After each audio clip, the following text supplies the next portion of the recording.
With things such as the anti-Black racism review that took place, we are creating an environment that is holding everyone accountable for their actions. So with the 5-point action plan to target systemic racism, as well as the hiring of Dr. Claire Warner and the creation of the Black Student Services Office, it is clear that steps are being made from this student athlete review. But with this ripple effect, it is important for us to, as an athletic department, to use this momentum to continue to extend this conversation to all students. But with this, sorry. So if all student athletes can create all the change, how much more change can we push together if we're all heard? With that being said, thank you all for showing up today, as this adds to the change that is also being made. Also, feel free to ask questions in the Q&A section, as I will now pass this over to my good friend Tristan to introduce himself, continuing to the other moderators as well as the panelists. Thank you, guys. All right, thank you, Brando, for passing that off to me. Great introduction. And I'll just start off with myself. I'm Tristan Lindo, men's basketball, just like Brandon, third-year communication student, third-year athlete. And I'll start off with the reason why I want to join today. I want to just help Quesio with this initiative. I want to foster better relationships moving forward with other Black students. And I also want to help McMaster, not only McMaster, but I want to help kind of erase or help to erase racial tension and that sort of stuff and systematic racism moving forward just in general. So that's what I want to do. And two hobbies I picked up this pandemic were I picked up stock market trading and a little bit of reading. So those are two things I picked up this pandemic. And with that said, that's a little bit about me. I will pass it on to the next moderator, Kwesi Alupoku. Thanks for the introduction, Tris. Similar to you, I'm just happy to be here today because I feel like we need to keep finding ways to promote change. I'm a fifth-year athlete. I'm on my way out. I'm in kinesiology, and I've been playing basketball with some of the people here, which I've been blessed to do, but I've just really started to see how much of a privilege it is to play our sport. And I just, want to be a part of the change that helps to recognize that we can use our platform to just extend, some of our influence towards everyone, because at the end of the day, we all share a lot of the same struggles. In terms of two hobbies and things I picked up in the pandemic, similar to Tris, Brando, you'll see Shek, you've got to be into the investing game. I've also started, what did I start doing? I started trying to get a little more into music, but then I flopped. But, we're just growing in this pandemic, got to try new things. And now I'll pass it off to Chase. Thanks for passing along, Kwasi. What's going on, everybody? My name is Chase. I'm a third-year sociology student. I'm also on the men's football team. And I decided to join today because I know the stigma kind of associated with student athletes. And I kind of want to end some of those stigmas with this discussion, and also kind of create a united front with Black student athletes and Black students, so we can kind of push for the kind of change we want. Two things I picked up. I kind of got my stuff bit by Tristan and Kwasi with the investing and the reading. Big into crypto game. I was big into leadership books, but I was really thankful this pandemic for kind of giving me the time to spend with family. I think this is all time that was afforded to us because we had to all stay at home to get some more family time in. So I was very grateful for that to happen. So with that being said, I'm gonna pass this along to our first panelist, Tamia. Awesome. Thank you for passing that along. Hi, everybody. My name is Tamia. I am representing Black Space McMaster today. And why I wanted to join, because it's imperative that we have a conversation surrounding Black students and Black student athletes and how we can come together and to recognize the divide that may exist between us and between our faculty and between our school. Two hobbies that I picked up during quarantine. Everybody had such interesting hobbies, and mine were like, I am now into Hell's Kitchen because I like watching Gordon Ramsay yell at people. And I picked up baking, and I tried to make sugar cookies last night, and they were supposed to flatten, but they didn't. So I'm not good at baking, but I tried.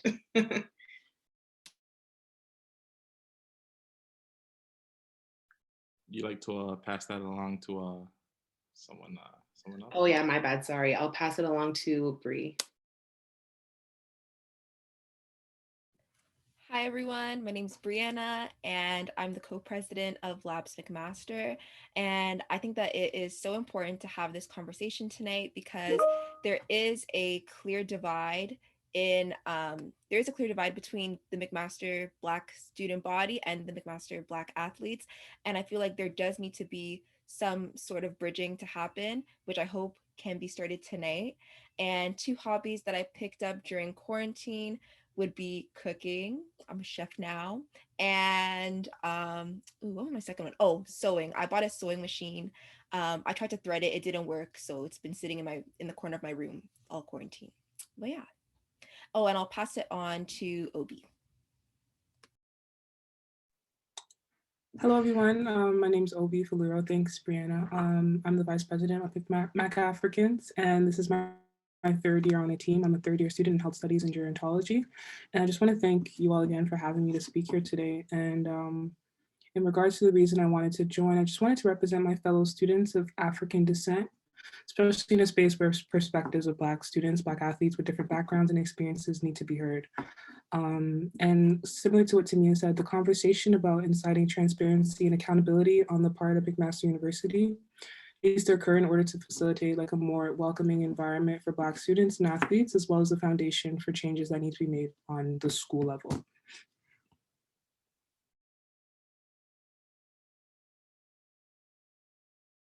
Yeah, so I'm just gonna pass that on to Shek. What's up, everyone? Happy to be here. My name is Shek Chwambu, third year health science student, third year on the McMaster soccer team as well. I'm here representing BATMAC, the Black Aspiring Physician of McMasters. And why I'm happy to join today is because being both a student and part of the athletic community, I've definitely seen that disconnect firsthand. And as all of these moderators and panelists have said, we want to start breaking that down and having a united front as we tackle what still needs to be tackled and celebrate what we've done already. In terms of hobbies, I think Kwasi and Brando and Tristan have already talked about the investing game. Chase talked about crypto. money runs the world. But I've been trying to work on my sleep. You know, I heard you go to your 21, so I've been trying to sleep 12 hours a day, you know, get to 6'3", you know, maybe have hoop dreams. And a bit of meditation. I think I went crazy in this pandemic. So how can I practice mindfulness and stay sane, you know?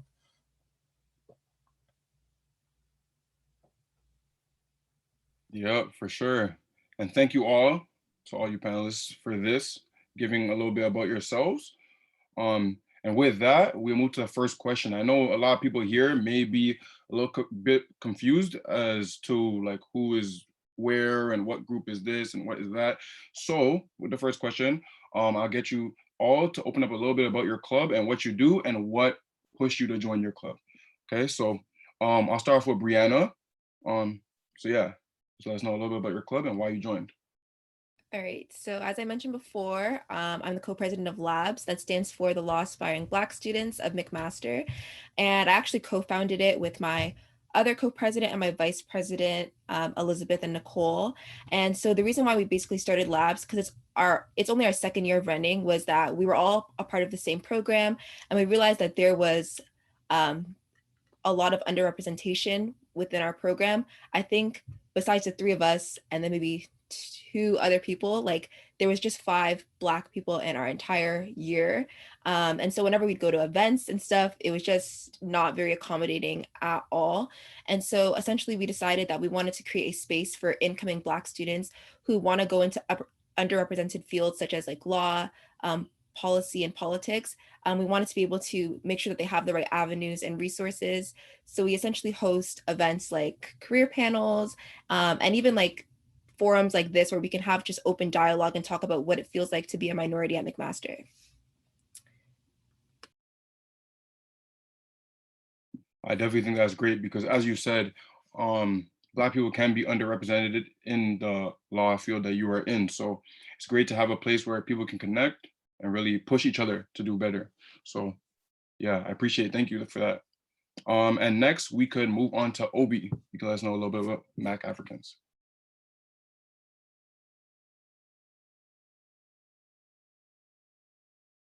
Sorry, I was frozen there. But yeah, so I am from Black Africans, as I said earlier.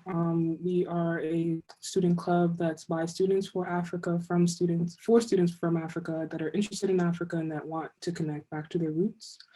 We cater to a large community of international students, and a lot of these students are coming to Canada. They don't really have family, they don't really have friends, they don't really have like a platform to kind of engage with each other. So that's what we do. We kind of try and bring them all together from first year to fourth, even times grad students. And as like first, second, third generation immigration students, we kind of aim to educate, to entertain, and to engage people of McMaster with all things that concern Africa.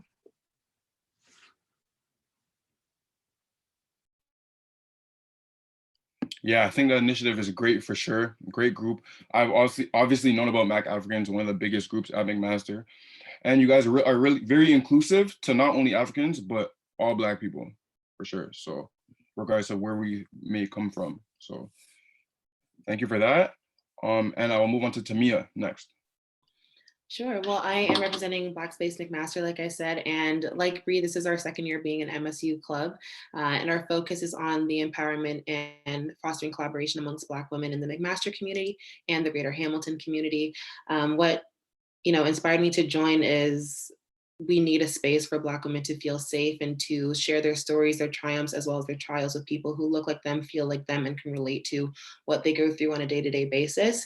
And so we're looking forward to hosting a lot of events where we can have people come in and provide knowledge, and also hosting more informal spaces where people can come in as well and just share their stories and have an avenue to kind of let loose and let go and not feel the pressures of society that typically crush them in everyday life.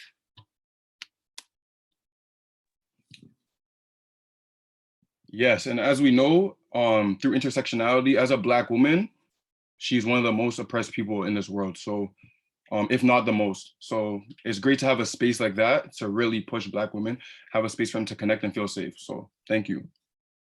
And Shek, our last panelist.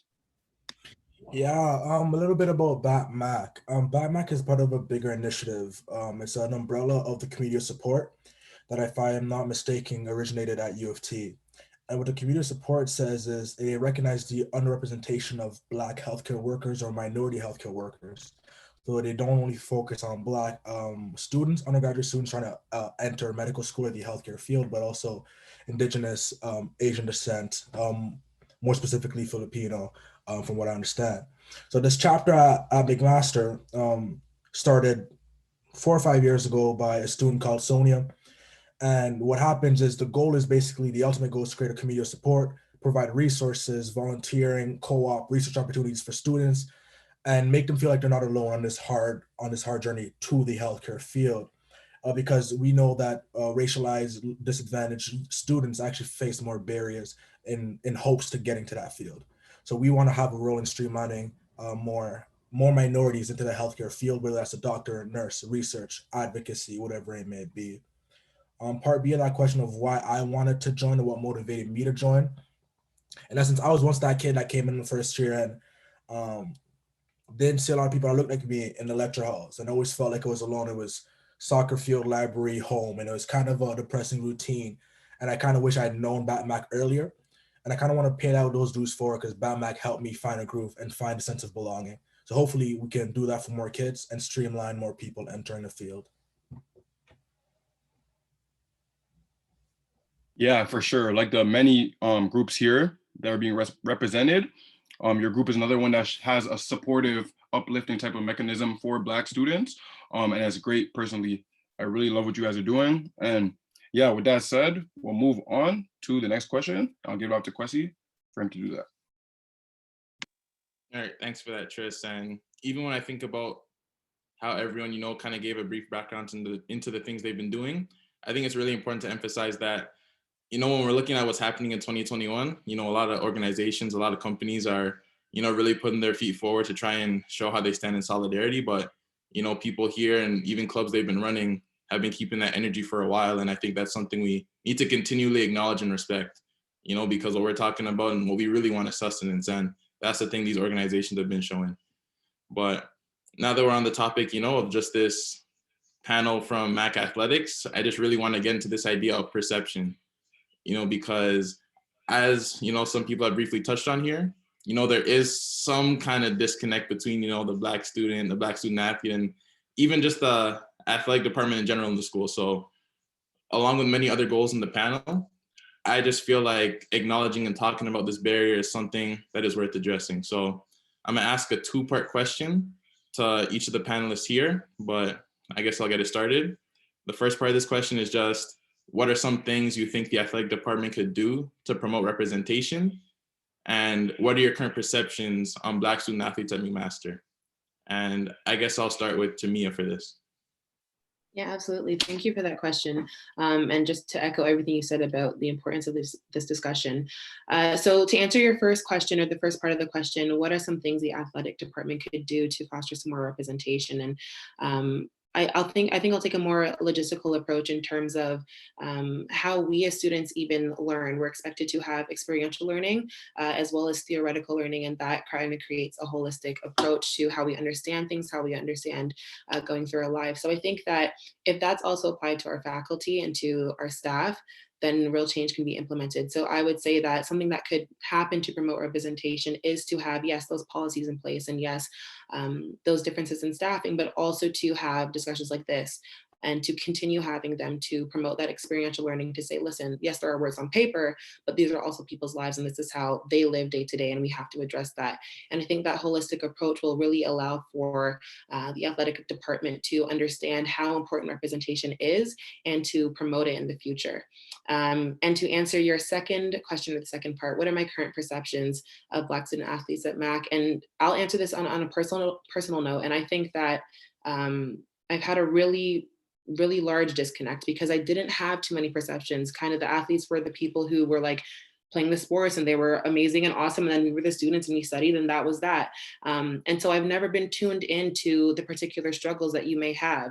And that in itself is a problem on my part, as well as just making sure that we have to, like this is entitled, bridge the gap and understand that there is a disconnect and we have to understand each other regardless of our role in the university.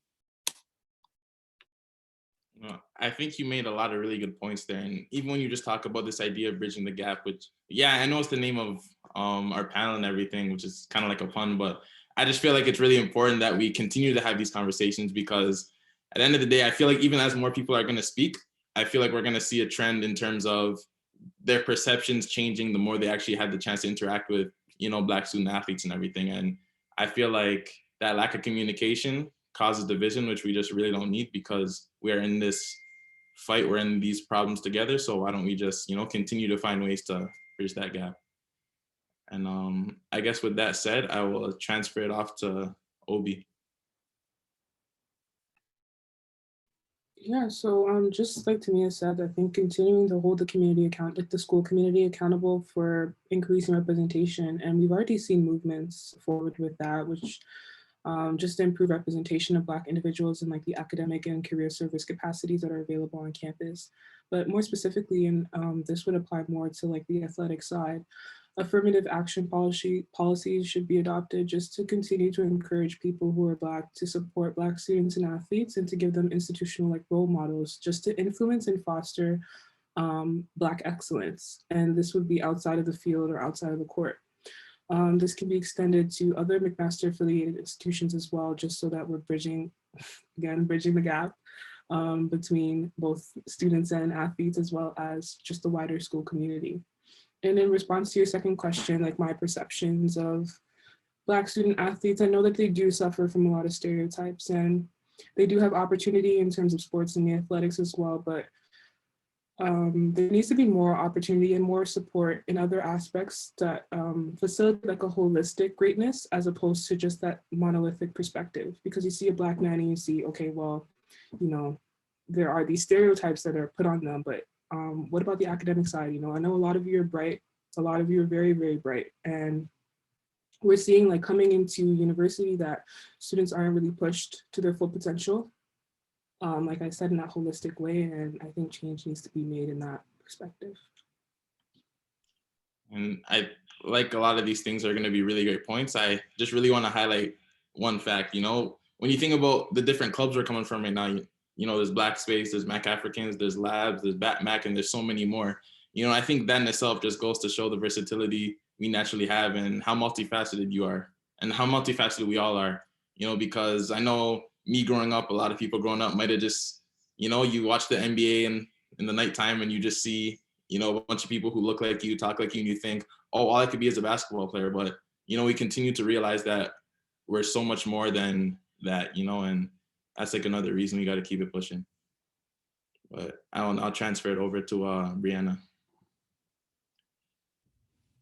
Thanks for passing it on to me. So in terms of the first question, that how can we improve representation? The first thing that comes to mind, like with the athletic department, is just doing more things like this.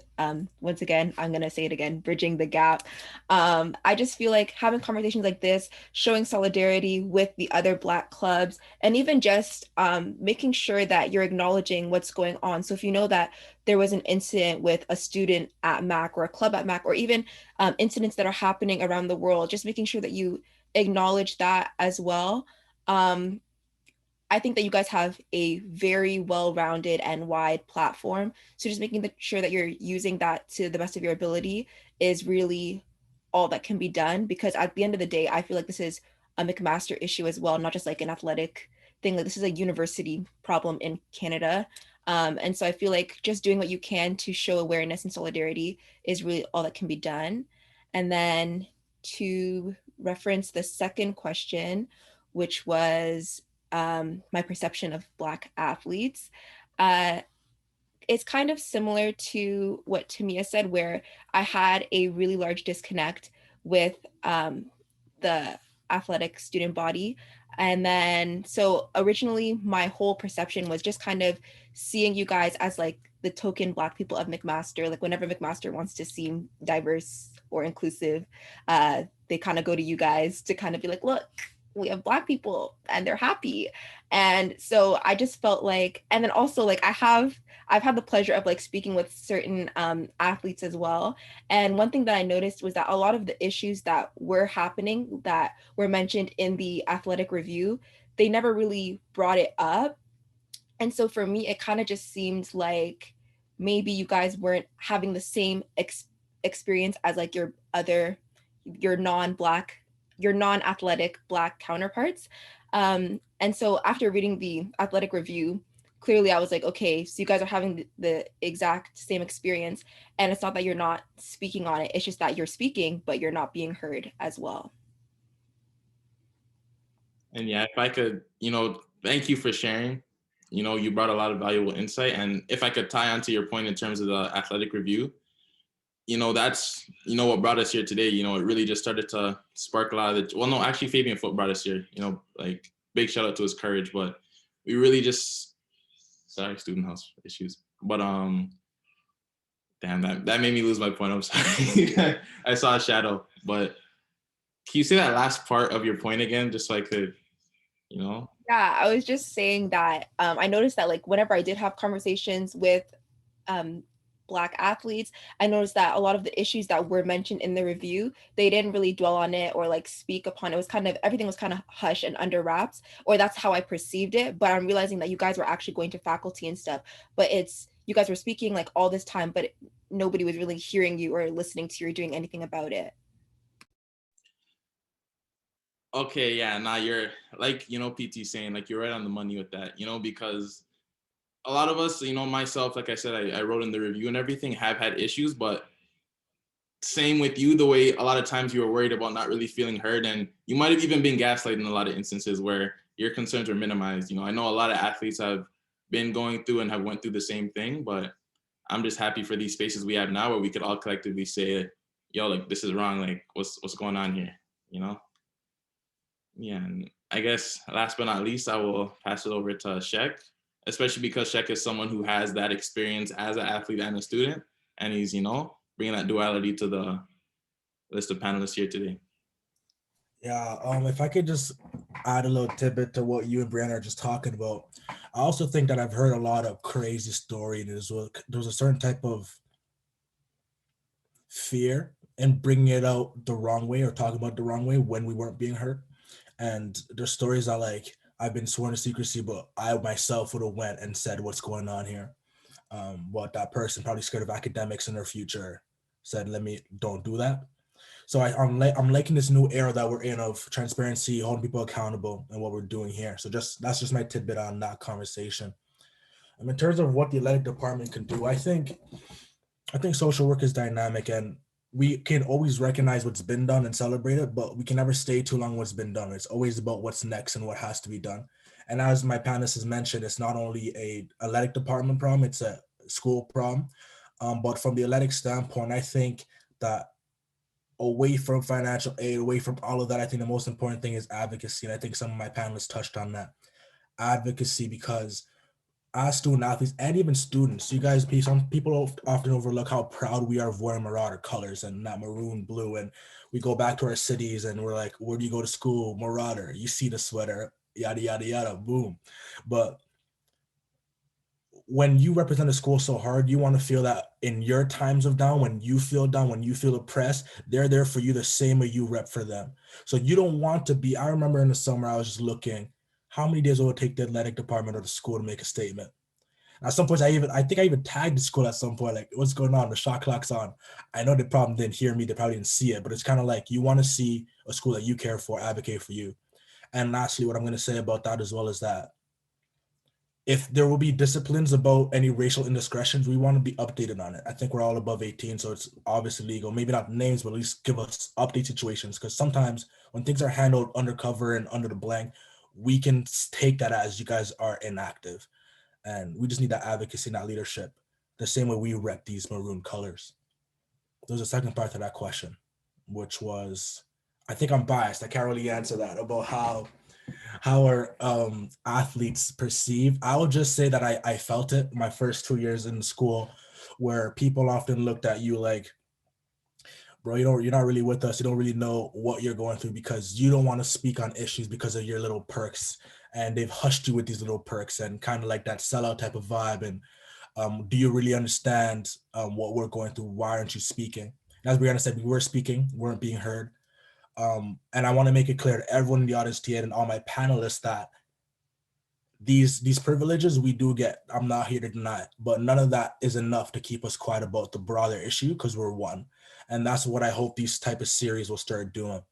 None of that will keep us quiet, and whatever connection we can do to be on the same plan, let's do it, because I'm sure all the athletes, all the coaches are on the same page with that. That being said, I kind of really want to flip this question back to my moderators. And I want to ask, like, what is the struggle of being a Black student athlete at McMaster that many don't realize?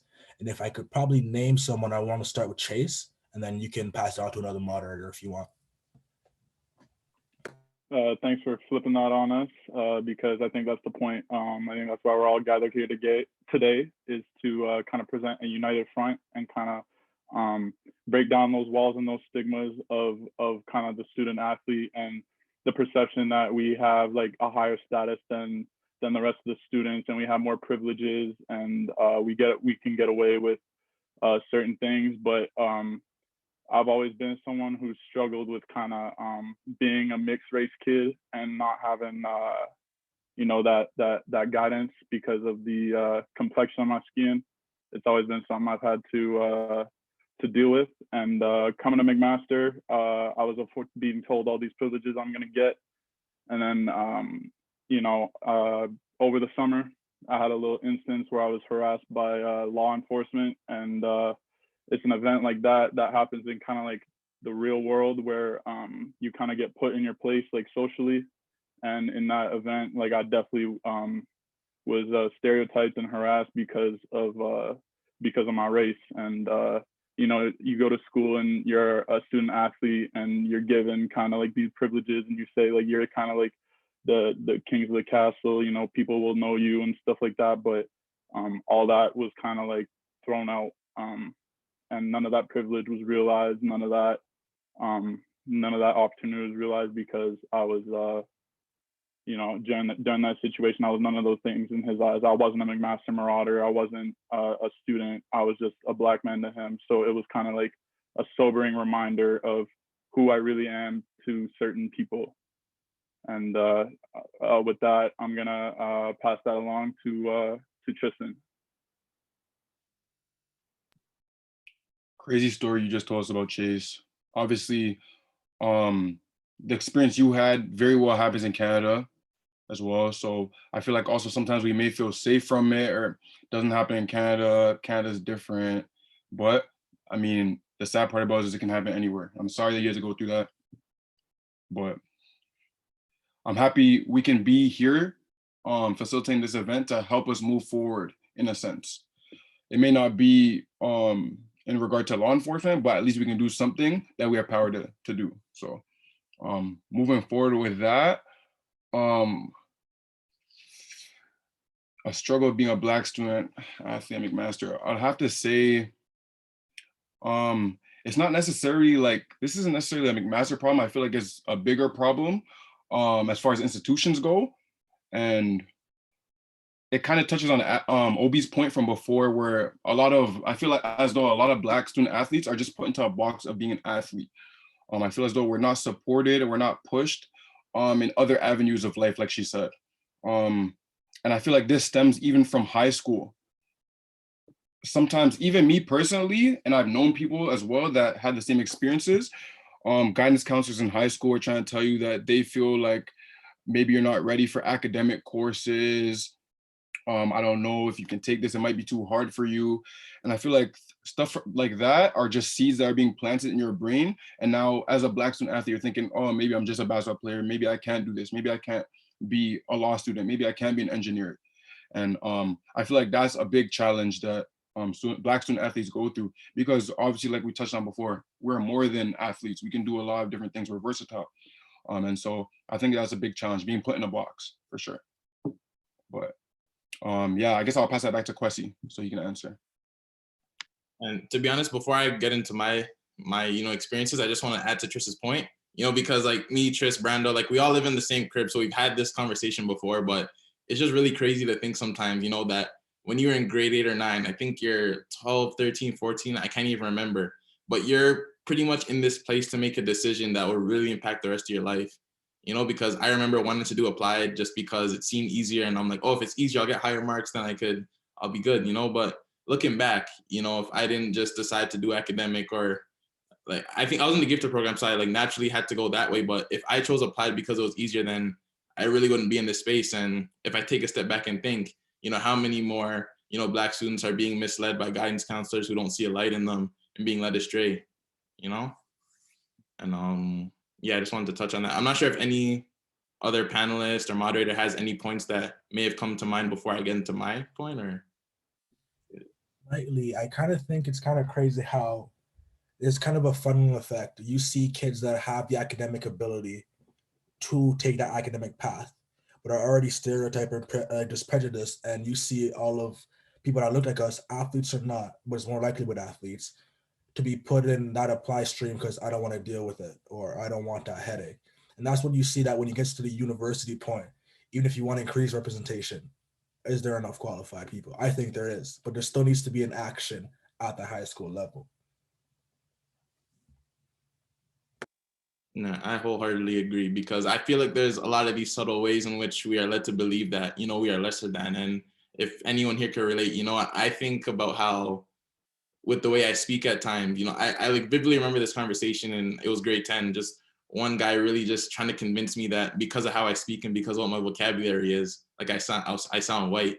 And he was convinced in his mind that was some sort of compliment. And I'm just there saying, I get what your intentions are, but that isn't really a compliment, And I just feel like there's all these ways in which, when Black people want to be educated, or they want to continually improve themselves from an intellectual standpoint, we're led to believe that it's not Black to do those things. And I just think on a macro scale, we have to really unthink these narratives. And I believe Obi may have a point she wants to add, and Chase after, but we'll get there. Trust. I'm actually gonna flip it back to Chase because I think he said something. He wanted to say something first, so you can go ahead. Thank you for that, Obi. Yeah, just something quick. Just like talking about high school, it really just brought up, kind of my experience, because I was in the French immersion stream, and I had a lot of I had a lot of Black students as my classmates, and in elementary school, I had a lot of them. And then grade 9, grade 10, grade 11, I was starting to see fewer and fewer and fewer of my classmates in the academic stream. And it was something that kind of like raised concern to me. And I talked to them about it, and they would let me know that that's what their guidance counselor told them was best for them. And in grade 11, I had been approached about going into the applied stream, but it just kind of makes me realize, as like kind of like a grown university student now, that them doing that kind of just takes away the opportunities. Like I would not be able to even enroll, even apply to McMaster with the applied stream of courses, but they just think that it's the best situation. And I didn't like that. Looking back on it, that it was mostly my Black classmates, because I look at them as my friends, and seeing the opportunities getting taken away from them as kind of people in authority positions that have the power to shape their futures. I don't like that, seeing the opportunities getting taken away from them like that.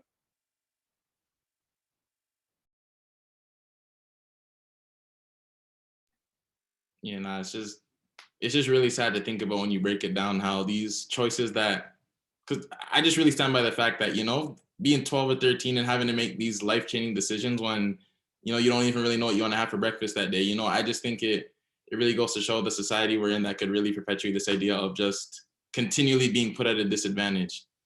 And I know Shek has a point, but I believe Obi has something she wants to say. Yeah, I'm actually going to go back to that language thing that you mentioned, because I think that's a really, really big problem. I have experienced that sort of conversation with people, even up to the university level, and it may not even just be, oh, you sound white. It may extend to the point where, oh, you talk like this with your friends, but you talk like this with us, and people don't understand like the lengths that Black people, Black women need to go through just to establish themselves as like the standard in spaces where they may be the minority. And I think like Tamia and Brianna will be able to relate with me more on that, like just in terms of knowing that you may not get a certain opportunity, you may not experience something just because of the way you look and the way that they may perceive you to sound or perceive you to act. And so I think it's very reductionist to take like the black individual, the Black woman, the Black man, and reduce them to something that they're not, just based on what you think that they should sound like or speak like or act like, or even just claiming that they are white or acting some type of way just because they don't fit that you perceive them to fit.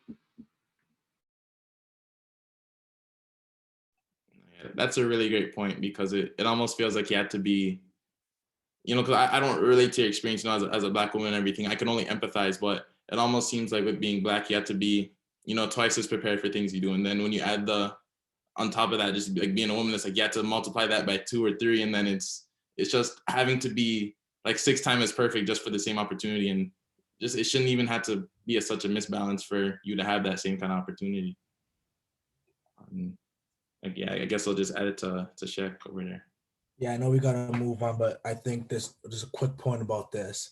Kwasi, we spoke so eloquently about it. Kwasi, you spoke about that comment about speaking almost like a white person or whatnot. And there's also the reverse. It's like you can't win, because where I come from, like whether it's suburbs or because of sports, we speak a certain type of slang or certain type of way, abbreviations. And the moment you speak that way, it's like they put you in this box of your head is empty, you can't do anything academically. So I've always had that comment, like you don't speak very well, or you know what I mean? And that's kind of like, it's offensive because you show them time and time again your level, but just that communication piece, because it doesn't adhere to what they're used to or what society may be used to. And I'm talking more about professors at this point. It's kind of that disconnect. So you can't win. Either you speak and you sound kind of white and polished, or you don't speak well and you must be someone that just does sports and has nothing in their brain. You can't win. Yeah, and this just goes back to this idea of us almost being put in a box. And the bigger question is, why is there a box to begin with, And I just wanted to make note, we're going to answer all the questions at the end, but the first one just is asking about social medias for these clubs. At the end of this Q&A, we're going to have a slide available for you to see all these organizations and how you can get in touch with them. So I kindly ask that you stay towards the end. I realized that I had to answer that part of the question about my struggle as a student athlete, and we kind of got away from that, but it's okay because we're just having organic conversation here. For me, I just have 2 points in terms of struggles people don't realize. My first point just being, privilege. I guess for me, it was hard to wrap my mind around the idea of me being privileged as a student athlete, because when I think about my upbringing and, me coming from Jane and Finch and, not having much growing up and continually finding ways to like work and grind, just for people to label me as this, privileged, entitled athlete who doesn't know how hard it is, like it just thinking about the stuff I've been through, the stuff I continue to go through, it never really sat right with me. And it almost kind of angered me just because I knew how hard I worked to get to this point. But the older I got, the more I started to realize, okay, there are privileges to, being like a student athlete here and everything, but I shouldn't let that take away or invalidate my struggle. This one's like a more candid, kind of lighter thing, but when I just thought about my grind as a student athlete, like when I talk about my upbringing and where I came from, one thing my parents always told me was like, take care of school, take care of school. If school's not good, like you're not playing sports, So for me, it was a matter of some days I'd be in the gym, like 5 hours a day or even more at points. Then I'd just go straight to the library, and be working another like 5 or 6 hours. And I was never really much of a party person. Like I never really went out like that. So it pretty much just be me going from there back and forth. And I wasn't really engaging in many of the Black clubs around the school. I wasn't really engaging with many people. So there was this kind of narrative of me not really liking my own kind. And I just remember for me, it kind of bugged me a lot just because of the fact that when I think about, why I came to university and all the stuff I've been through, it's like, that was never my intention. I never wanted to be perceived in that way, but it was just a matter of me it was almost like I was willing to be seen as that, because I was like, you know what, people can say what they want about me, but I'm just going to keep grinding because I know I want to build a future where my mom's not, living in the same place for the 20 years. Like I want to like be able to get a house and everything. So I kind of, minimize my feelings about that. But as I got to meet more people and get more active and involved, it kind of goes back to the idea of, having conversation to break that perception. And now I have a lot of great friends and people who, kind of know who I am. And yeah, that was a struggle for a bit, I'm not going to lie, but we found a way to keep pushing it because of communication. And with that said, I think it's time to translate to the next question, to the next part of what we're going to talk about. I know we've all spoken a bit to our challenges and everything, so I just want to talk about this idea of adversity.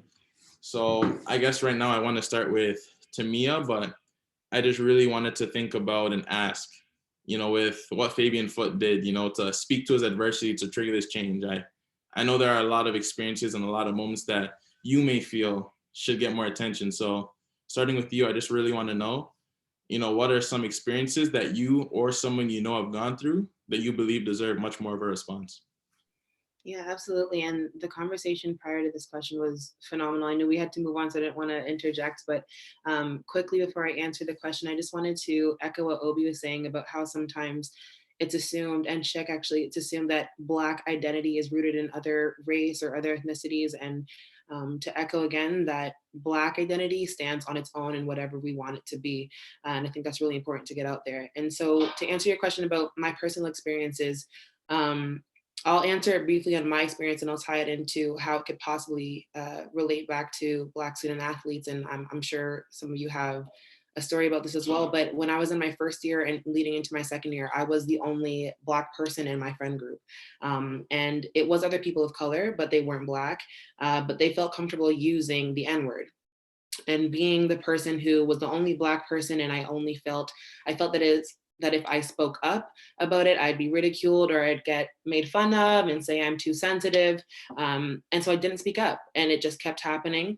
And only as I went through university and I made friendships with people who were Black and joined these clubs and got to know other people, I realized that it was wrong. And I went back to those acquaintances, I'll say now, and let them know that what happened was wrong, that they shouldn't be using that word. And sometimes people think that, oh, well, they slipped up and they used the N-word and it's trivial, but it's really, really not. And we all know that it's rooted in so much pain and so much trauma. And so that's just an experience that I went through. And I think what needs to be recognized is not only for the people who are using these slurs to realize that they do not have the right to, or that nobody really has the right to use these slurs, but also for faculty to speak up when they see a student, it's essentially bullying another student. I've been in situations where that racial slur has been used at me within that context of a friend and a professor was walking by. And yes, it was on me to speak up, but at the same time, if you're witnessing something happen within your community, to speak upon it and act upon it. And that's why I wanted to say that I'm pretty sure that there are instances, as with you guys as student athletes, where there have been people who have kind of tried to negate your value as a Black person, and it's happened in the face of whether it be a coach or whether it be staff, and that is something that needs to be addressed, that holistic approach. And again, like Shek was saying, awareness and making sure that we're actually advocating for representation and understanding that we are one community and we need to treat each other as equals. And the first thing I want to say, I know along with the 71 participants and panelists here, is just, I'm really sorry you had to go through that, because, you know, you even touched on it before when you said it was your responsibility to speak up. I feel like as Black people, we almost have this innate sense of responsibility to be the representative for all Black people. And it's, when I think about it, it's a pressure that, you know, shouldn't be there, because we shouldn't feel like we need to have such courage to have our voices be heard. You know, we should be in spaces and rooms that we can all be listened to and we could all be respected and valued, you know, because at the end of the day, we all have something to bring to the table. But if this table isn't one that suits us or respects us, you know, it just sounds like a never ending battle of stress that, you know, shouldn't even be there in the first place. And I'm not sure if anyone has anything to add, but I will ask the next panelist, you know, about any experiences they want to share. And there's no one, I guess I'll just ask Brianna. Yeah, thanks for passing it along to me. Just kind of building off of what Tamia said, I totally get the whole hesitant to want to say something when you're put in a situation like that. I can only imagine how it would be on a team as well, because I feel like there's like this whole camaraderie thing happening, and you know, as they're joking around and like they're saying the N-word, you're like, okay, so like, do I kill the vibe now and say something, or should I just let it go? You know, and you don't want to create tension. You want what's best for the team, and you think, okay, what's best for the team is maybe to just kind of skid over these things, but at the same time, like, you're a part of that team as well, and you should do what's best for you. And then in regards to like personal adversity that I've faced, honestly, I just feel like McMaster security in general is really horrible. And there's like multiple incidents that I've seen people go through and that I've personally gone through. One is like just like something as simple as like, I know somebody that was accused of stealing from La Piazza, and when they went back and they said, you know, I think you owe me an apology to the manager said that they felt threatened and they called campus security, and campus security came and had to take a whole investigation just because, you know, my friend wanted an apology. And then for me, with labs, we had an event in November, which was kind of similar to this one, where it was kind of like an open discussion talking about being a minority, Black Lives Matter, all that type of stuff. And we had an influx of participants. Like, we had more participants in the chat than like that were registered, but we said, okay, maybe they just registered last minute. And it ended up being a bunch of like people wanting to spread hate. They were saying a bunch of like sexual profanities in the chat. They unmuted themselves, were screaming racial slurs. They repeatedly said, Black lives don't matter, Black lives don't matter. It was just very horrible and scary. And they even managed to hack my computer, in the sense where like they were using my name in the chat to like say all the horrible things. And then they had some like mirroring effects where it looked like there was like two of me, like, so like if you see like in Zoom, like gallery view, there was like two Briannas, and it was just very embarrassing, very horrible. And one thing that I found really annoying was that after the whole incident happened, it was like me and my exec team, we didn't really know what to do. We didn't know what resources we had, what to do from that point. So we just made a statement on Instagram, and eventually we got McMaster Security's attention, and they contacted me. But it was like, I told them the story, and then I said, yeah, it happened on Zoom and my laptop got hacked. And they were like, okay, we're gonna get straight to the bottom of this, don't even worry about it. And then that was it. And then the thing is that like, if you want to get to the bottom of get to the bottom of this. I said it's on Zoom, so wouldn't you need access to like the Zoom account? Or if I said my laptop got hacked, wouldn't you want to like see my laptop? I had pictures, they didn't ask for the pictures, they didn't ask for anything.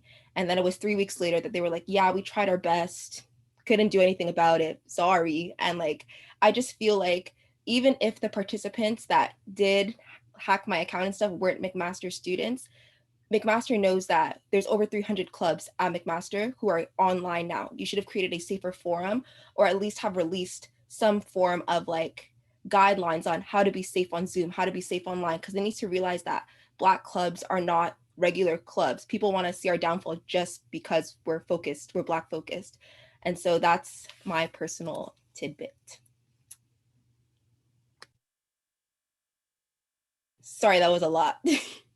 Nah, no, like, cause I like know of the story, but just hearing your perspective and everything, and I guess it hit home with like, you know, when you talk to security and you have an issue and they'll say we'll handle that. Cause I had an incident with my family member in the summer, like he got shot and everything, and then the police were like, oh, we'll get to the bottom of it, and nothing happened, you know. So I really feel your pain, but just bringing it back to the school, you know, I think that goes to this idea of, you know, just really trying to tackle this behavior that comes across as, you know, performative, because at the end of the day, you know, they said, we'll look at it, we'll take care of it. You know, 3 weeks go by, and I know for a fact, you know, the feelings you had, the fear you had, the discomfort, you know, that doesn't go away, you know. And what could the school do, and what could, you know, security do to just really make you feel comforted and heard? And I think that even goes back to Shek's point, you know, because as much as we're all trying to stand in solidarity here, you know, you want to know that when we take it from a broader perspective, that our whole institution stands behind you with that same energy, for real. And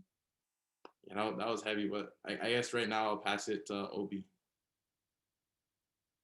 Yeah, quickly, I just want to say, like, I just want to extend my deepest, like, apologies, because I know that that could have been any of us, any of these clubs, and like the fact that you had to handle that and try to reach out to the school and there wasn't any recourse. Like, I'm so sorry to hear that. And I hope conversations and like just trying to hold the school accountable will lead them to maybe make some kind of change, so that we know, like, okay, if something like this were to happen, God forbid, again, we know that this is where we can go, and this is how this is the response that we're gonna get. There's gonna be a timely like timeline of, oh God, timely timeline of actions for something to happen, because that's ridiculous. And I'm so sorry that you had to deal with that. In regards to my answer to the question, though, I can speak to a couple of things. The first one is just both of them relate to microaggression in the classroom.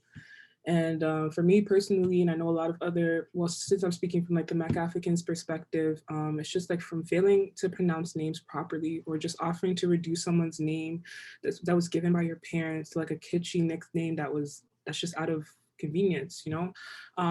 And being a student of color, of ethnic descent, might like exacerbate this, but there are a lot of individuals who have experience with this particular situation. And we may think like this is done to maybe increase comfort in like social interactions with professors and TAs and like your classmates even, or just to avoid presenting as an inconvenience to those in authority. But we already know the power dynamic between professors and students, TAs and students, is already extremely apparent, but these people should avoid demonstrating discomfort, put away their pride, and try to make an effort when pronouncing people's names, or just addressing students by their given names, instead of saying, oh, you know, how can I shorten that? Or, oh, do you have a nickname? That just reduces the Black student to something that they can make to be their convenience. And it's not okay, for lack of a better term. And secondly, I did want to address just professors and TAs that are leading conversations in the classroom that lead to students experiencing like racially charged opinions from their fellow students. And this is done under the guise of free speech, and just perpetuating these conversations that can put up barriers that restrict students from even coming up to a professor and speaking up and saying, hey, like, we had this conversation in class today, I didn't like that. As a minority, as a student that was experiencing these racially charged opinions, it's hard to say that you don't agree, you don't subscribe to what's being said, because at that point you're risking yourself, you're risking your mark, you're risking your reputation as a student of the school, and it could be seen as burning bridges. Sorry for the pun again, burning bridges that could be that could be built, you know? So let's say you had, I don't want to say any names, but I did have a professor that I did respect. And one day in class, we were talking about Black people, and we were talking about, I think it was geographical racism. Let me not say too much, but just things like that, and kind of allowing students to say things and using buzzer topics without considering like trauma and negativity that Black people and students are subject to on a regular basis. That's a big problem that I've seen.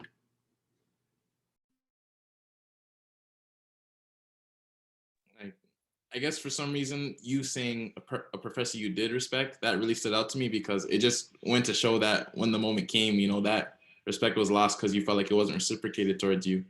And I guess even if I could quickly, before we get to Shek, but if I could quickly touch on your point about names, you know, those are one of many instances that may seem minuscule to a lot of people, but, you know, behind your name is heritage. It's a story. It's, you know, something that, I don't know how profound to explain this, but you know, when you're being born, you know, and you're having that intimate moment with your family and everything, and you know, they choose this name because it has such meaning to you.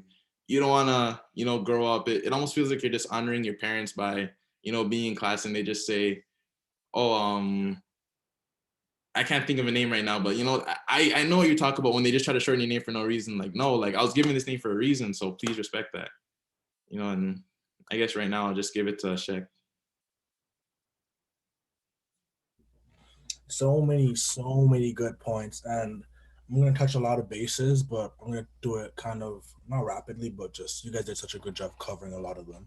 So kind of want to just go from like microaggressions in society to as I think it was Obi and Brianna talked with professors, and then just with friends. So that's a three base I'm trying to hit. So I'm going to speak for myself and a couple of friends I've talked to. Might not be a problem for everyone, but I think it is.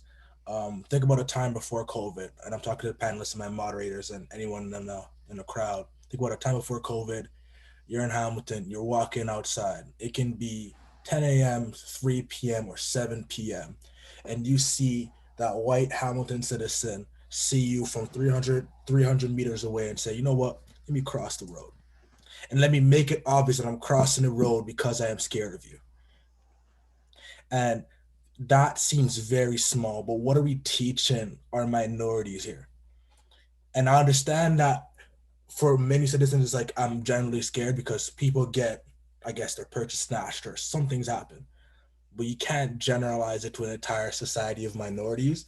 And what are we teaching? What are we teaching our kids? What are we teaching people that came here to get educated and contribute as Canadians? Are you saying that we don't belong? We can't even walk on the side without you fearing for your life and crossing and not even doing discreetly? That's just one of the small microaggressions that I want to bring up because it does piss me off and it's not really spoken about because it kind of sounds minute and people might minimize that, but that has kind of an impact on you and how you see yourself and those type of insecurities and conversations. In that academic settings, back to that sense of belonging and that imposter syndrome, I will speak for myself. I've been at Mac for 3 years. I've probably talked to 4 profs for a total of 3 minutes because I don't seek uncomfortable interactions, and I think sometimes you're made to feel like you're lucky to be here, or you're lower than what you got in, or you're only in this circle because status quo or quotas, or you feel, I don't know if anyone has this, but like you'll feel like, oh, I'm gonna have to talk to a prof today. Let me not wear my beautiful J's I wear every day. Let me not wear that hoodie. Let me just, let me put on some Chelsea boots and you know what I'm saying? Let me get a haircut or whatnot because my haircut isn't professional or something. And sometimes that's not even the case. Maybe that prof is totally not seeing you that way and is totally accepting and progressive. But that's just what society has encoded in us. And like, we need a culture so crazy just to feel in place because society makes you feel out of place, especially in academic settings. So that's my point on academically, and I kind of want to close on that. And like I have my 2 cents on that, to be honest. But oh, sorry, you still going? The internet's kind of. I have a point after, but go for it. I kind of want you to add to it. Oh, but you were talking, man. You could. All right. And just lastly, like I'll close and give the floor to my panelists and moderators about friends, and it's back to that to me a story about the occurrence of the N-word, whether it's in songs or saying it because you want to be cool, or why can't I say it? All that nonsense that we hear.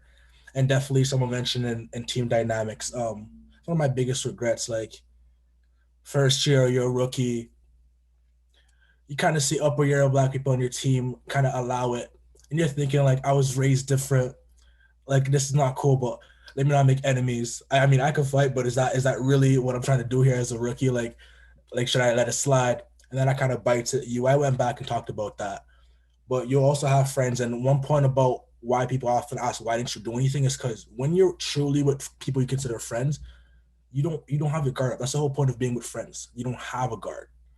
So that takes you like out of the blue, and you're like, what do I do? And you're scrambling. And because you're scrambling in your brain, you usually don't react the way your common woke self would react if you were guarded. If I know I'm walking into I don't want to name anything, but one of those marches that are anti-Black or something, like, you're guarded. So that occurrence is kind of crazy because it's not supposed to come from your friends, and it kind of hurts more.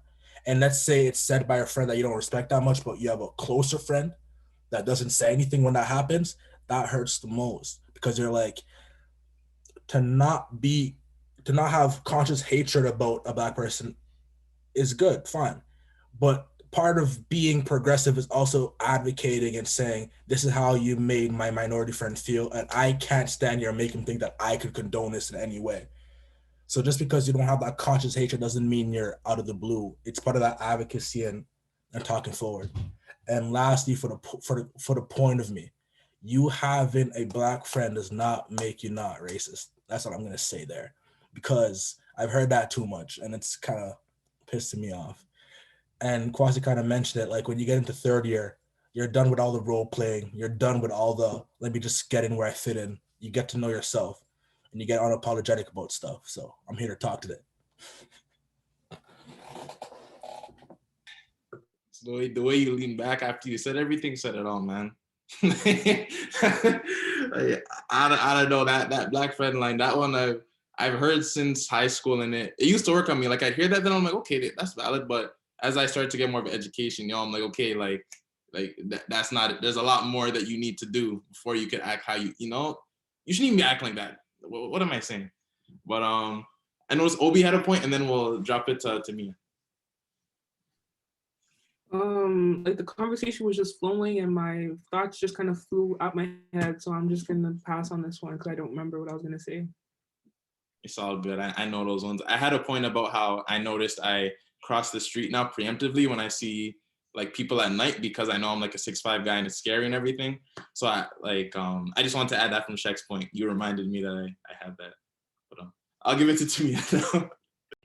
No, my point's really, really quick. And like Obi said, it was just kind of the heat of the conversation. And it really just stems from what Shaq was saying about how people just are automatically intimidated by you because you're Black. And one of the biggest conversations that I think people say, okay, well, we'll talk about it and then nothing happens, is the angry Black woman.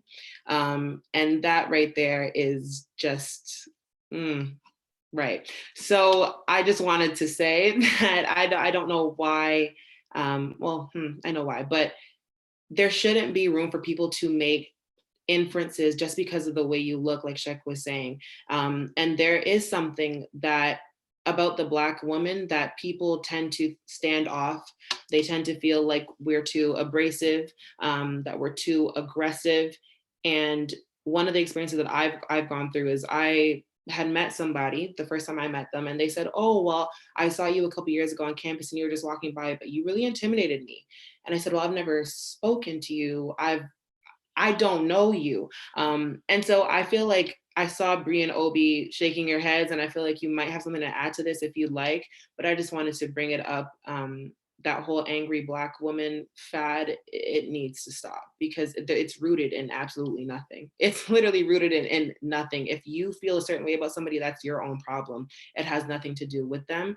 And making those assumptions about people is only damaging. It's only pernicious, and it gets you nowhere.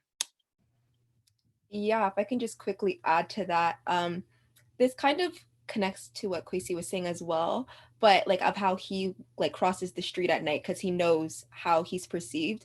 With me, like I grew up in a all white like area, small town in Mississauga, and so basically, like, for me, like, the whole angry Black woman, like, stereotype has, like, forced me to, like, make sure I walk around, there's, like, a slight smile on my face always. Like, if I see a white person, I give that, like, that white person grin, like, you know, like, hey, like, you know, I'm not angry, you know, because it's just, like, even in, like, school, I remember if I wasn't smiling, everybody would be like, Brianna, are you okay? And it's like, yeah, I'm just chilling, like, I'm just here existing. And I feel like it's just such a it's just so, like, not fair, because when you see a white person or even like a Spanish person that has an attitude or is angry, it's attractive, or it's cool, or oh, she's just sassy, she's spicy, whatever. But like, if I have a bad day, all of a sudden I'm evil, I'm not nice, I'm not a good person, and it just labels you for as long as that person knows you. You can't change their mind once they perceive you that way. But I'll pass it on to Obi if she wants to add. Yeah, like I think you and Tamia kind of wrapped it up pretty nicely. I just wanted to make like a situational connection. In my second year, I had like an issue with a professor that was purely like academic, and I think I went to the ombuds office about it because I had to escalate the situation. And I told her, I sat in the room with the lady. I'm like, she's like, the best thing that you can do is just speak with the professor, you know, one-on-one, and kind of address your concerns, whatever. And I said, "Whoa, I don't know if you like, you're looking at me, you're telling me to go talk to this lady." And when I'm speaking with someone, and I'm very passionate, it may come across as like being angry, but as a Black woman, I feel like that stereotype is already afforded to us before we even open our mouths, you know? So before I can even like just looking at me, you think, okay, well, she's upset. Like, this is a touchy topic. This is a touchy situation, and she's bringing up these points, and she's upset. And imagine like trying to go to a professor and speak about something, and this is the perception that they have of you. So I told the lady, I said, I'm sorry, I'm not going to go. I can send an email. You know, I can be respectful as possible in the email. I can address my concerns in the email, but going and having that face-to-face concern, which would probably afford me like a better opportunity or a better outcome in the long run, that just wasn't an option that I was willing, or like a risk I was willing to take, just because of situations in the past, like Brianna and Tamia spoke to. And I just want to thank all of you for sharing again, because you all touched on, you know, the same overarching topic, but brought your own unique experiences. And if I could think of one common thing, it's almost this idea that you almost had to pacify who you are as a person. You know, you kind of gotta always find a way to smile, or, you know, have this, you know, nice facade at times. But I just think at the end of the day, you should be able to be who you are authentically, you know? And like, we keep talking about change and bridge the gap, but like, I think that's something that even the people watching now should realize. You know, we should not expect a certain behavior out of a Black woman just because of what we see on TV. You know, we should just take them for who they are, and, you know, push ourselves to get to know this person without, although bias exists, you know, how could we consciously fight that at all times? And I guess just if I'm looking now, it is 8:08. We have one more question that we have in our panel, but there is multiple Q&A questions. So I must ask our panelists and moderators, because I don't want to make an executive decision. Should we talk about our last question in terms of the future, moderated by Chase, or should we proceed to these 10 Q&A questions, or should we try and go half and half and see what on? I feel like maybe half and half. How's everybody else feeling? Yeah, I like half and half. We can do it. All right. Yeah, that works. Captain now. All right. Thank you for that, Quasi. And I just want to thank all the panelists again for sharing kind of their experience and the adversity that they face. I think it's important that we communicate this and kind of show ourselves, along with the people watching, that we're not alone through this. I feel like every single point that people touched on, I feel like all Black folks here and in the audience have gone through something similar to that, and it's very sad and very disheartening to see that in 2021 we still have these adversities. But you know, this kind of question is geared towards the future. You know, as I've been told by one of my mentors and my good friends, is that he doesn't want to see his child in 10 years have to come on here and have these same kind of talks that we're having. You know, and I want discussions like this for us to provide a united front and move forward into the future together. So tying that into the university and what they can do, I just have a question for all the panelists here.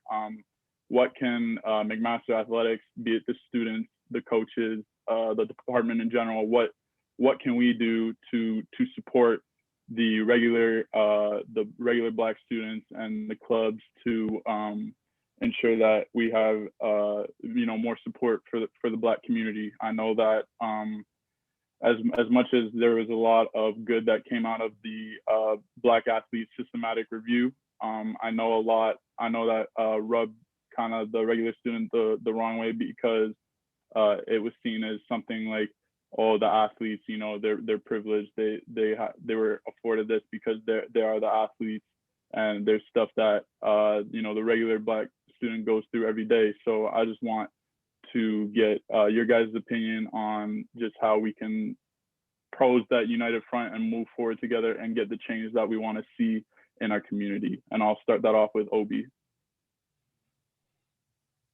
Yeah, I just want to thank you, Chase, for passing it on to me.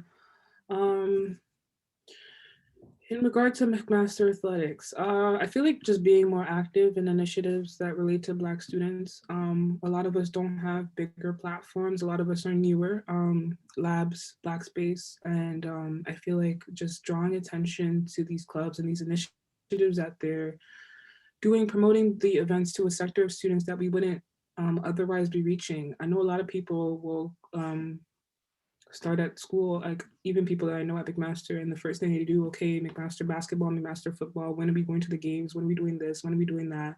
And it's like, these are students that are of color and they don't know, they don't have access to a platform that would kind of direct them, well, this is what's available to us, this is what's available to you. Promoting these events, like all students that have interests in all kinds of things, because there's something for everybody in terms of the clubs that are available on campus to Black students. There's labs, there's Black Space, there's so many other things. There's like the Black Student Mentorship Program, so many other opportunities for students to get involved in. And like hosting events just like these, I think are really helpful to draw awareness to, and like promote discussion is really important. Yeah, that's pretty much all I had to say. You raised some really good points, because I know when I was getting recruited and kind of going into first year, I kind of got told all the football aspects of what the school is going to bring me, but it took me until this summer that we had an equity and inclusion office at McMaster, and we had all these clubs for everything. So I think that it's good to get all the information out there. Maybe we could have something like, because I know the talk, welcome week, when's the football game happening, when's the basketball game happening, all that. Maybe we could start off these events with some awareness or something like that to these clubs. Everyone's already kind of gathered at the event, and it's just like, oh, come, while you're here, check this out, check that out, have something like that, but in the interest of time, I'm gonna move it on forward to Brianna. Yeah, I feel like Obi just explained everything really well. In terms of what you guys can do, I would say everything that she said, but also for me personally, one thing that I found really helpful was transparency. I feel like the whole athletic review really, really, really opened my eyes, and I feel like it opened a lot of other people's eyes, because once again, I feel like everybody is so clouded by this perception that you guys have this privilege. And at the end of the day, like, we need to remember that you guys are Black men.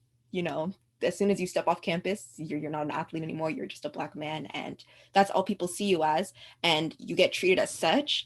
And so I feel like just that transparency that we're having now, and like you had in the review, to continue that will help. And then once again, just showing solidarity with all the other clubs, promoting our events, us promoting you guys, just knowing that there's this united front. Because I feel like when Black students do come onto campus, at least when I didn't know about any of these clubs. Like when you go to Clubs Fest, there's literally over 300 clubs all at once. Unless you walk and go to every single booth, it's kind of hard to figure out that there are these communities and spaces for you. And so I feel like when we share each other's stuff, at least if I just happen to stumble on the Mac Africans page and they're promoting Black Space, I'll be like, oh, wow, there's that club. And you slowly build a greater network. Okay, thank you for that, Bree. And I just wanted to touch on your point. All of us face kind of like that. I feel like all of us got a story about, the campus security, because I've definitely had some teammates, some Black teammates that have had some problems with campus security. So I just want to touch on your point. I think we all kind of feel that. We all feel marginalized by them, and I just kind of want to address that. And I just think that's not okay. Before I pass that along to Check. I love all these points. I'm sure Tamia will also bring forward a great point. I talked about how important it was for advocacy, but what I want to say here, keep it quite short, is oftentimes in society and professional sports and university sports, the athletic department is usually at the front of any curve because students actually look up to the department. So I actually think compared to other departments, the athletic department can actually influence more change. And yes, it's supporting more talks like these, seeing that, maybe following all these amazing clubs, and when they post about their events, reposting them because of that greater platform. But what I really want to talk about is how are we going to change the culture from within athletics into the teams? I had a friend, same age as me, same year as me, come in, play for the rugby team, and by December she had quit. And the stories I had heard drove me to the core, and I was ready to just lose it. Like, either I'm gonna say what I want to say and I'm gonna get expelled, or it is what it is. And she wouldn't let me because of that fear of her academic life. And when I want to say that, I'm not trying to say it's a rugby problem or athletic problem. I'm just trying to say that let's keep our own teams accountable. Let's keep our own coaches accountable. What are we doing with leadership? How are we changing the culture from athletics so it's so obvious that we don't have to talk about it? And hopefully that permeates into the greater McMaster society. I really appreciate your insight. Being a student athlete on the soccer team, as well as a leader of a club at McMaster. I really appreciate that insight. I really feel like, as a football player and an athlete, I really agree on that notion that we just need to hold ourselves and our teams accountable first. We need to kind of build that structure and culture within, so that we're able to have that united front and be able to be on the same page and be able to support all our clubs, support our community, support all the black clubs in need. So I really agree with your point. And last but not least, I'd like to throw it to Tamia. Yeah, absolutely. And like Chuck said, I'll keep it short in the interest of time. But all I can really do is echo what the other panelists have said. You guys have touched on such amazing points, but I'll draw from a quote that was in the review that I was reading. It said, most racism is the result of structural factors, established laws, institutional practices, and cultural norms. And while those words sound eloquent, they sound beautiful, we are the people who can establish the laws and those institutional practices, and we set the cultural norms within our community. So looking to the future, I think it's really important to take the words that we say, and we say so beautifully, or that are put into these policies and into these reviews, and put them to action. And that is not restricted, like Shek was saying, like Obi and we were saying, to the athletics department. It's to our school as a whole, and even past that. So I'll keep it brief in that regard in the interest of time again. But I do want to flip it back to our moderators essentially and ask you guys a final question. So how do you think that we can all move forward more collectively to fight for change and support one another? So kind of flipping it back on you guys as well in your perspective. Thank you for that. I guess I'll just tackle it since I was kind of the moderator that asked the question, and I'm just gonna kind of bring it all back to kind of why I first started this and why I started started being a part of all this. And it's because that I know that I'm afforded kind of like a bigger platform being a varsity athlete and being on the football team. I feel like I have an augmented voice. More people are gonna hear what I have to say, and with all the events that have gone on in 2020 and continuing into 2021, our voices have never been bigger, and we need to use our voices to implement true and real change, because I know a lot of us are sick and tired of seeing the news and the media, and everyone just seems so desensitized to it. But this is real life problems. This is something that we have to deal with every day, and it's just a news headline for most other people. So I really just wanted to come in here and use my voice on my platform to start a conversation, to try and enact policy, try and show, my school kind of a new way, a better way of doing things, to hold my institution that I pay my tuition for and I play for, and I wear that M on my chest proudly, but I need them to kind of be as proud of me as I am of them and institute the policy for my people. So that's kind of, why I do this and why I feel that it's necessary. And I'll pass that off to Kwasi on that.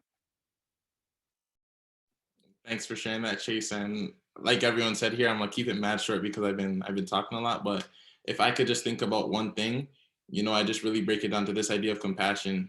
Because when I think about a lot of these problems that we've all spoken to and a lot of these issues we've all brought up, I think one thing that goes a long way is just knowing that you have people around you who are willing to take that extra step to show some empathy and care. Because I know as a student athlete, in some cases, you'd be having so much struggles with your season, with your academics and your personal life. And, you might not have time to, get as involved in the community and everything. But I feel like on the other side of that, maybe, clubs and organizations could see, all right, they're dealing with a lot of this, but how can we still have that conversation for us to, come together and find some kind of understanding? And I guess I'm gonna say this a lot, but I just feel like, taking that time to find that understanding can help both parties often, take the best possible course of action that, benefits us all. And with that, I will pass it to Tristan. All great points. I feel like I'd be repeating some of what you all said, for sure. But yeah, to add on to kind of what Obi said to begin with, I feel like moving forward, I'll be willing to push my teammates as well to be more close knit with some of these Black organizations, just so we can help push and get the word out there. Because as we know, a lot of people know about MAC football, MAC basketball, this and that, but they don't really know about everything that's out there for them to help them academically and just as a Black person, So that's one thing I know I could do as a student athlete to help promote change.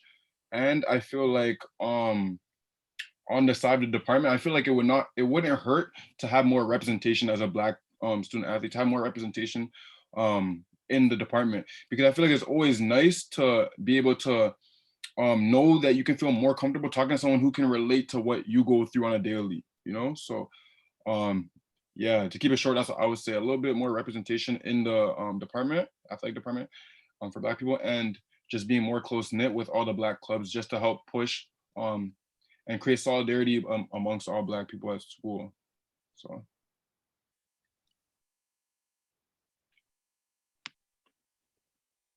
All right, thank you guys. I'll hand it off to Kwasi real quick. I really appreciate everyone's insight and how we can move forward. But in the interest of time, I'll move it over to Kwasi for the Q&A. Before we get to that Q&A, just backtrack instantly, I'm gonna hand it off to Brandon and I believe Sean Van Koon, who have some words to say. So hopefully if people want to stay, like a 5-10 minutes over time, Super Bowl's on Sunday, so maybe, this is some time you can stay a bit, but I'll hand it over to Brent. He's in the kitchen, my bad. I'll hand it over to Brandon. All right, thanks for that, Kwasi. I hope everyone else enjoyed the conversation as much as I did. I mean, considering I'm a third year on the basketball team, an event like this really hits home for me as we try to just bridge the gap between Black students and Black student athletes, because I feel like McMaster kind of goes unsaid, but we take up a vast amount of the student population. But yeah, I'd just like to pass it off to Sean, AVP and Dean of Students, to just say a few words. Thanks, Brandon. And first, just thanks for having me at this event. It was good for me to hear directly from all of you and hear your stories and hear some of the challenges you've had at MAC. I initiated the review back in the summer of athletics, and that was the start of a process that had some outcomes that we knew was going to happen. We intended to produce the report we did, but it's also resulting in things like this, which we didn't predict, which are great outcomes. And I know that, I had heard from others that although the incidents that came up that resulted in the review affected Black student athletes, there's a recognition that, and it was voiced here today, that the challenges and the concerns don't stop at the doors of DBAC with the student athletes, but that there are issues that affect the entire Black student community at McMaster. And so part of what we've tried to do moving forward is to not just focus on Black student athletes, although of course that is a focus, but also to figure out how we support all Black students at MAC. And so some of the first steps, and you're familiar with some of them, and they were mentioned here at the beginning, I think. Well, let me take a step back. I mean, the report was produced. Lots of institutions produce reports of different kinds. And so part of my goal and our goal here was to make sure it wasn't just words, that we were acting, because it's too easy to produce reports and then not do anything. So my focus has been to say, okay, we have a moral obligation to follow through. And so, universities never, I mean, big organizations, I shouldn't blame all universities, but big organizations, the wheels turn slowly sometimes. So that's not an excuse. It's just something that we have to acknowledge, and that part of my job is to turn those wheels as fast as I can. And so what we've done so far, you might have seen before the break at Christmas, we announced the location for the Black Student Services Office. So that'll be in the Peter George Center. So a nice new location. Quasi's seen it. We took a couple other Black students through it as well, just to get their input. And so I think it's going to work out well. It's meant to be not just a place where you seek a service or support, but I hope it's a bit of a community space too, where people feel comfortable gathering, whether it's just hanging out or studying, having events, whatever it might be. A couple of the other things, and I think it was mentioned at the beginning as well. So Dr. Claire Warner was hired. So I hired her just after the new year. And so her title is Senior Advisor, Equity, Inclusion, and Anti-Racism. So she's not going to be exclusively focused on Black students, but she'll be focused on all racialized groups. But her first priorities are on following through on some of the other items in the review. One of the items is to hire a Black Student Services advisor who would be located in the office I referred to. And so that's a staff member who's going to be available to all Black students. This isn't exclusive to, again, not exclusive to Black student athletes. So this isn't the only doorway into the university, but it's hopefully one more doorway, and one that over time there'll be a comfort level and a trust in that person once they're hired. And Claire is going to be involved in the hiring of that person. So that's another step. And so a lot of the things I'm going to mention now, the plan is between now, February and August. So as we approach that new academic year, they're going to have all these pieces in place. So we're going to have those roles in particular are going to be both support people and advocates is the goal, and advisors to me as well. So Claire in particular. Couple of the other things that we're doing, I mean, representation has been mentioned, and it came up in the report. And that's specific to athletics, where we're establishing an internship program where we're hoping to give a leg up to young, talented Black people who want careers in athletics as either coaches or administrators. So that's one thing we're doing, and we're putting more financial aid into two opportunities for student athletes and students involved in athletics. And a few of the other things here, a Black Student Athletes Council. So this is all about advocacy again, to try to assemble Black student athletes so that they can have a greater voice within the department is another initiative. So all these things, I should mention that these came out of the report. They are the beginning. These are not, we're not going to just go, okay, well, we did all these things, we're done. I think what we're going to see is, as we get people together, and as we provide support and structure, I mean, then Black students can, as you're doing today, you organize this on your own, and we want to support that. And we want to keep the momentum going is what we want to do. So this is the beginning, and I'm committed to supporting in whatever way I can to help keep the momentum going and to support you. So I'm happy to take any questions, but I'm happy to be here. Thanks for inviting me. All right, thank you for that, Sean. Tons of things to look forward to. I can't speak on behalf of everyone, but I'm definitely excited for it, as I've heard about some of the stuff that are going to be coming to campus next year, especially as a person of color. right now, I'm just going to take the time to pass it back to one of the moderators just to go through some of the Q&A questions, and we can answer some of the questions that have been asked. I'll just give it to Kwesi so you guys know what he wants to take it. All right, well, I believe, well, I think we're supposed to show a flyer just for all the social media organizations, but the first question here is, how do you think Black, Caribbean, West Indian, and African students will bridge the gap? Sorry, the screen share. Will bridge the gap of if the next academic year remains virtual? That is a very good question. Does anyone want to, tackle that? I guess I can take a stab at it, but I don't think I'm going to be able to approach everything. I feel like everyone will tag in. But in a sense, I feel like we're already beginning to bridge that gap. This discussion in itself is kind of bridging that gap. What Sean was saying just now, I wasn't aware to. And that in itself is action.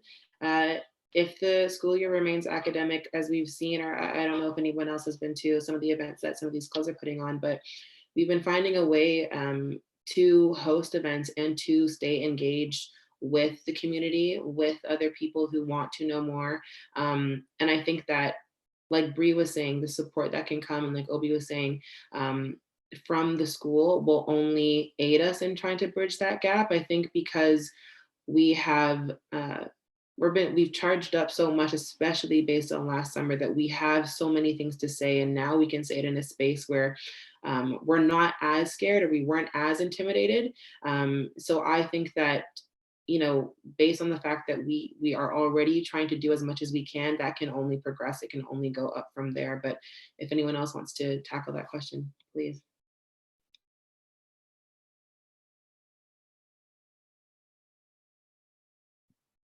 Yeah, to be honest, I'll just have to add on to what you said. For real, like, if we're online, it's kind of hard to make strides in person with in-person events. But yeah, what we're doing right now is a start of something that could be very big. And I think just through events like this, through pushing advocacy and things of that nature through social media, I think we can do things virtually. So I would say, yeah, what we're doing right now is kind of like a start to creating some change over online.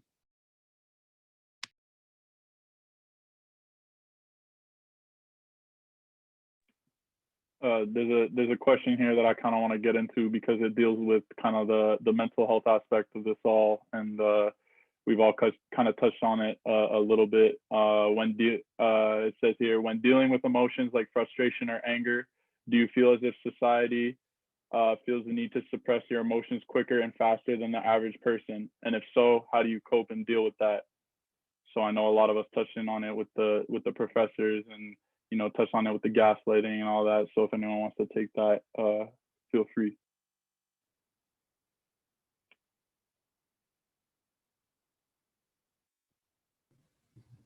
I could take a stab at that one. Just in terms of like frustrations, I think the best thing to do when dealing with that is to kind of realize that it's not really up to us to educate people. It's not really up to us. Like, we're not educators. And that's something that was particularly frustrating me during this past summer, just because I feel like with this pandemic, because everybody's at home now, you go on social media, you're forced to see what's actually happening around the world. And you're not just, you can't say, oh, I'm busy because I'm here and I'm there. You're home. And especially with this whole, all the attention that the Black Lives Matters movement has had, I personally, I don't know if like you guys experienced this, but I had a lot of like white peers and friends messaging me saying like, I didn't even know things were that bad, or like, I'm sorry, and it's just like, they say that like things that the stuff that's happening right now is so insane. And like, I had to inform them that like the things that are happening right now it's not a right now thing. It's something that's been happening forever. And that can get frustrating, that I have to continuously educate them and, continuously explain things. And I just feel like that got overwhelming. And it wasn't until I like talked to some of my other Black peers and Black friends and Black family that we realize that it's not our job. And at the end of the day, like sometimes we don't always need to be advocates. Sometimes we can just step back and focus on ourselves and protecting ourselves and checking in on our Black companions and making sure that we're all right, rather than trying to essentially educate everybody else from the outside.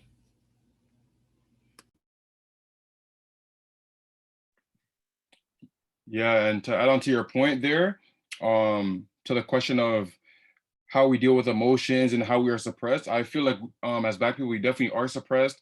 And you can even see like sometimes when you see like sometimes police brutality videos and things of that nature, when you see the type of outrage it creates in the Black communities, you always like can scroll through and see comments of people saying, oh, like it's always about race, oh, like this stuff is like it's not real, slavery happened so long ago. And I feel like it's just like a lot of like comments trying to suppress how we feel. And really people should be looking at the bigger picture. So yeah, I definitely agree. I do feel that like when we're angry about things, we are suppressed more so than other people, other groups of people. I think a lot of us go through issues where we are marginalized and we are kind of passed off quickly, and you know those emotions, you know, it's all very frustrating. I think we could all kind of take solace in the fact that we're having discussions like this together, and we're all kind of going through the same things, and we have that kind of sense of community through our struggle. Because I asked that question because I know a lot of us, you know, we have stories like that. I ask a question, stories come up in my head. You know, I could go on for hours about it, but just know that now, I guess with these talks, hopefully more people at MAC will realize the kind of community we have and the kind of community we can have through conversations like this, and just kind of have a sense of comfortability into where if you feel enraged, you feel a way about how something is going in life or at school or anything like that, we can come together and unite and try and change, you know, kind of those things that are making us so angry and so frustrated as Black folks on campus and in the community. So just coming together, I guess, is kind of the message. You know, I have, you know, unity and representation, I think is two of the biggest themes that have come up in this through this discussion. So I just want to kind of hammer that point home.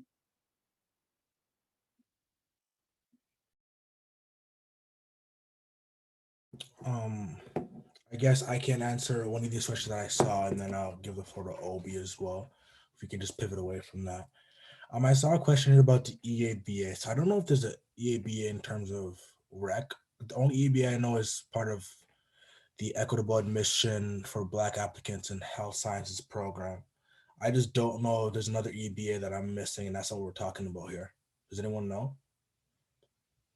That's the only EABA that I know of. So I'll probably answer that. Hopefully that was the question that was asked. And the question was, what is the EABA and is it actually helpful? Is it going to do anything good?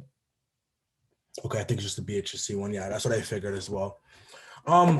Interesting enough, I'm actually serving as the VP for the Black BHC Association. And based on what happened this summer, we really pushed for this and we weren't taking no for an answer. So we got on the phone with Associate Dean and we, Stacey Ritchie did an amazing job. And we worked on this and it surprisingly got approved very quickly, all the levels. So I'm grateful for that. And I'd like to believe that regardless of the social times, that would have been accepted when the time was right. Is it helpful? Here's some things that Black people have to juggle with. Sometimes you get a coveted position and you hear people say it's because you're Black. And that does hurt. And it does hurt, but at the end of the day, you have to know what the EABA is really about. It's not decreasing the amount of averages, scores that you need to get into the health science program. All the EABA does is basically has your application read by a panel of people that are also minorities or Black people like you. And the reason this addresses some of the bias from the original application is because as a Black person, I'm probably more likely to identify with your story and your experiences and how you telling me that you worked at, let's say Astoria, at Gap from grade 9 to grade 12, taught you leadership and how you had to dress your sisters up or siblings up for school in the morning, then go to work, is the same experiences as someone that has the ability to travel in grade 10 to Uganda and volunteer, or get into a research position at sick kids, which is one of the hardest things to do? How am I learning the same lessons from different experiences? Because God bless anyone that's able to volunteer abroad or work in a hospital, but that's not for everyone. We have different abilities and financial abilities, and I can learn the same lessons as you by just simply working somewhere and meeting people. And that's the only thing we thought that the current application stream was kind of biased against minorities, because you want to see what's impressive, what jumps out at you. And sometimes saying that you work for 5 years doesn't jump out at you. And that's all that really is. So there is no decrease, which I think is going to be effective. We're not trying to get incompetent people into an elite program. And that's that.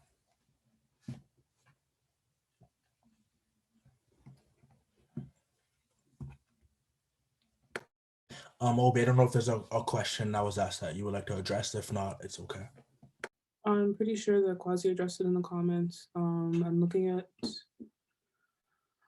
another question about panelists mentioned that we are underrepresented in certain fields. How can students and graduates cultivate networks for opportunity? I guess this could just speak to BAP, Black Space Labs. A lot of these clubs are a lot more academic focused. I think NSBE too. I know I saw a question about engineering, and I know NSBE, the National Society of Black Engineers, is a chapter that's available at McMaster. Just getting in touch, I guess, doing your research and kind of getting in touch with these clubs and seeing what's available to them. I know NSBE holds the Hunt. I know BAPMAP is having I think it's the RISE conference. I think I saw that, yeah. And Labs is also holding, I think they were promoting the mock trial thing. Correct me if I'm wrong, I can't remember. Yeah, so things like this, we're using these clubs as a platform to kind of promote things that will be available to you and where you can kind of grow in terms of where you want to be in the next few years. And then that way you'll be able to connect with people. Like Chuck said, it may be harder as a Black person to kind of make these connections and to meet these people, but if you put yourself in the right space, you'll be able to achieve things that you wouldn't have been able to achieve prior to not joining these clubs. And I really just want to touch really quickly, I know for time, on what Obi was saying, but sometimes it is difficult to know where to start in terms of networking. And so I always say stand on the shoulders of giants, because people who have accomplished things are always willing to help you and bring you along. So I know that, most of us, if not all of us, are willing to help, because we have been put in situations where we're not sure who to turn to, or we don't know how to access a certain opportunity. So I put my email in the chat if anyone wants to reach out. But a little tip, especially for getting mentors, and sometimes it's nerve-wracking, but cold emails sometimes do work. If you, like Obi was saying, do your research and find somebody who's in a field that you want to know more about. You may not even want to go into it, but you want to learn. Sometimes sending that cold email can help, because it shows that you're interested and you've done your research, and a quick call can change a lot of things. So that would be just my tidbit for networking.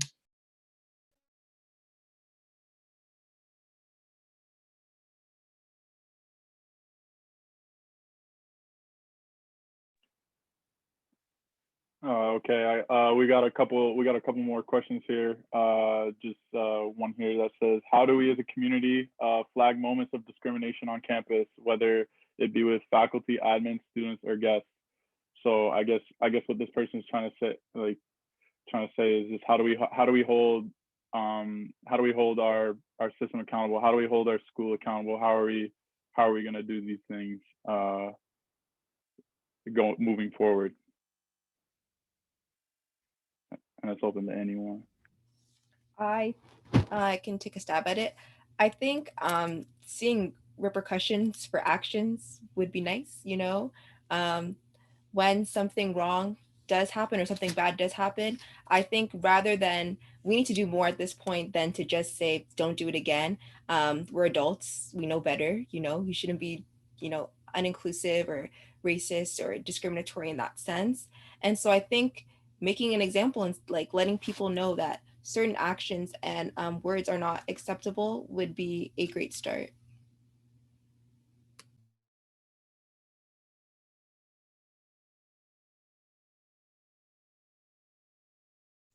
I can say something quick to this too. Like, just don't be afraid to speak up. I think lately people of color, Black people, have been encouraged to kind of just be silent and just absorb things that are happening, and that's not okay.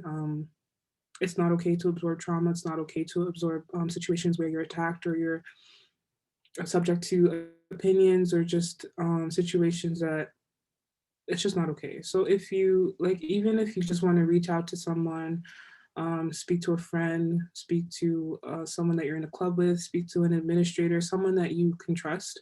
Oftentimes it may not be like, you may not want to escalate the situation, but maybe just talking it through with someone that you know will be able to help you handle the situation is better than keeping it to yourself. And I know Brianna would agree with me because she was able to escalate the situation that happened with Labs and trying to seek help, even though it wasn't the help that we would have expected the school to take. It's still a great step to practice speaking up and saying this needs to be resolved. This needs to be addressed by the school.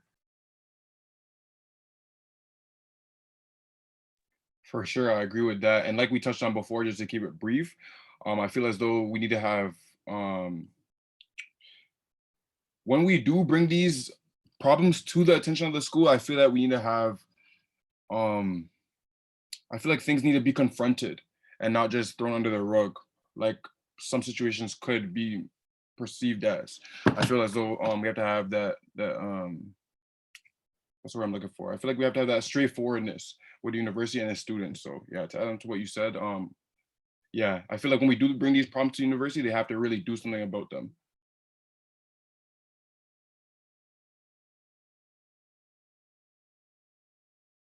So I think, I don't know if we are going to close off, but I wanted to mention, and Quasi had brought it up, that as panelists, we are open to having a further discussion with anybody who wants to continue the conversation or is looking for some more information or maybe guidance on getting involved in your university community.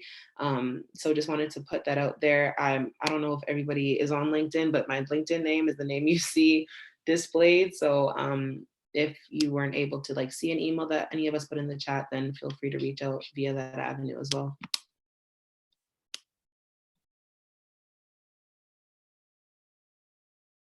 And I just want to quickly add to it. It's not like a challenge, but it's almost just like, well, it is a challenge. It's kind of putting what we're saying to the test in terms of, you know, how can we keep finding ways to keep the convo going? Because although it is 8:47 and we are over time, like this is just another instance in which we realize, you know, how can we continue to just vocalize these issues and, you know, work, articulate, and talk with people who will continue to push for the same change.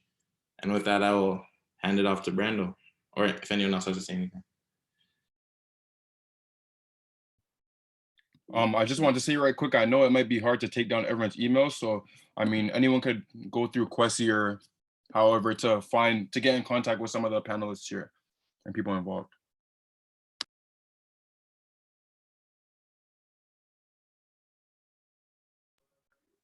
That's you, Brando.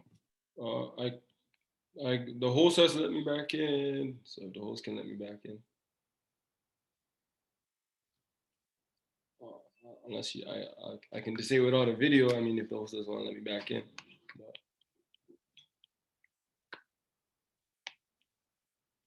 You can't, because we can hear you, but you can't take. There. Okay, there we go. So yeah, that about wraps up our event for this evening. I want to say thank you to all the moderators and panelists that agreed to help out today, because without you guys, this event wouldn't be possible.